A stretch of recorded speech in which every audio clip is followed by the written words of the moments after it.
r/malicious compliance. We're going to court, okay.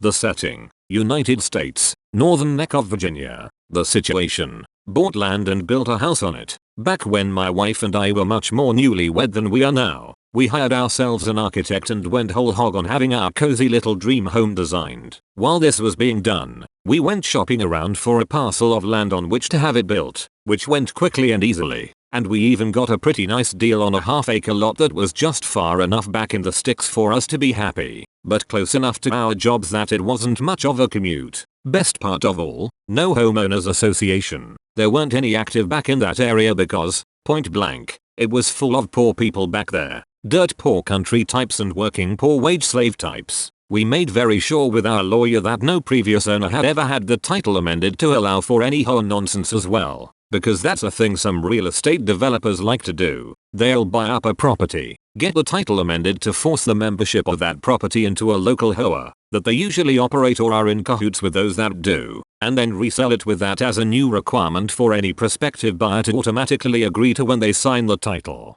Flash forward to August of 2019. COVID was just around the corner, but nobody knew that yet. Everything was that which passes for normal out in those parts, and my wife and I had since moved to a different location, but retained that property as one of our various rentals. It was our dream home for several years and we loved that place. Moving was tough. It was a good neighborhood out there and folks were very welcoming. Then a company that's totally not named Ryan Homes or anything even slightly similar came in and spent some years buying everything up back there that got the market and pressuring folks into selling, which worked out for them only too well. And of course, they gentrified everything. For 3 years and some change, there was massive amounts of the old being torn down and hauled out and the new being built up and sold. The HOA was built right in, because of course it was. Folks with money enough to throw down on poorly built houses that looked nice from the front moved in 1 by 1 and 2 by 2. Property values in the area skyrocketed. Property taxes skyrocketed right along with them and more of the less.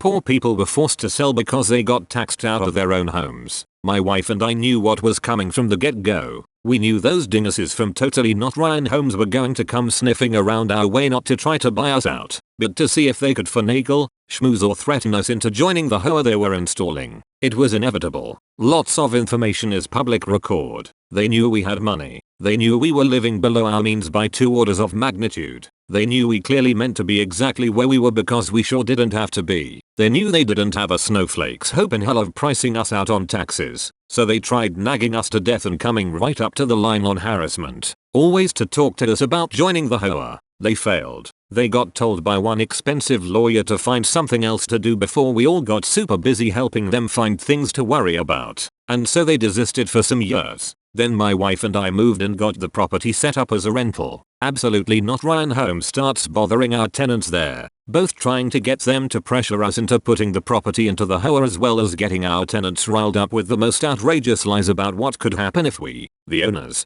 don't protect our renters better. My wife and I were livid after hearing about this crap, and so we got a hold of Definitely Not Ryan Homes to let them know that this was our formal request that they stop bothering our tenants and that all further communications would be from our really expensive lawyer. They must have assumed we were bluffing, or maybe whoever was in charge of thinking that day didn't show up for work, because they just kept right on with their nonsense. It got so bad that they were even sending fake but convincing looking envelopes with eviction notice that, upon being opened, said, "Could be what you find in your mailbox one day," without our wondrous HOA and containing information about the benefits of the HOA. We gathered it all up and got the tenants to talk to our lawyer and got the police involved to get the ball rolling on a harassment investigation. Another formal request to cease and desist was sent to Never Ryan Homes by the very expensive lawyer, which they utterly ignored. I think their guy that's supposed to come to work and think about things quit a long time ago. Maybe he never told anyone. Maybe nobody noticed. Whatever the situation on their end, when my lawyer talked to their lawyer